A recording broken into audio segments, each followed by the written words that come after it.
Sementara itu, saudara, mahasiswa dari Universitas Syakuala melakukan aksi Indonesia Gelap di depan gedung DPR Aceh pada Rabu siang. Mereka melakukan orasi protes terhadap pemerintah terhadap kebijakan Presiden Prabowo. Mahasiswa Jantung Rakyat Aceh ini melakukan aksi demonstrasi ke gedung DPR Aceh ini sebagai bentuk protes terhadap sejumlah kebijakan Presiden Prabowo yang dinilai dapat menghambat pembangunan dan kemajuan daerah Aceh yang menyandang status otonomi khusus.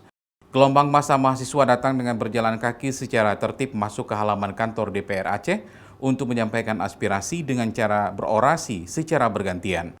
Dalam orasinya, mahasiswa mendesak anggota DPR Aceh yang menemui mereka saat menyampaikan orasi agar menyuarakan aspirasi rakyat Aceh yang menolak terhadap program efisiensi pemerintahan pusat.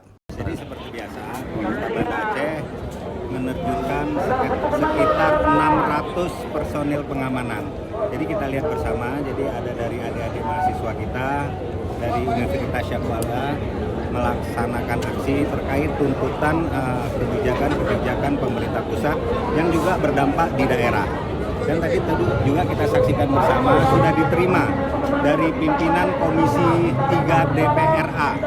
Jadi sudah diakomodir, kemudian akan dirapatkan kembali dan dilaporkan kepada pimpinan DPRA yang selanjutnya aspirasi dari adik-adik mahasiswa ini atas nama rakyat Aceh akan disampaikan kepada pemerintah pusat. Setelah menyampaikan aspirasi kepada DPR Aceh, aksi yang mendapat pengawalan ketat aparat kepolisian lalu membubarkan diri dan meninggalkan lokasi secara tertib. Raja Umar, Kompas TV, Aceh.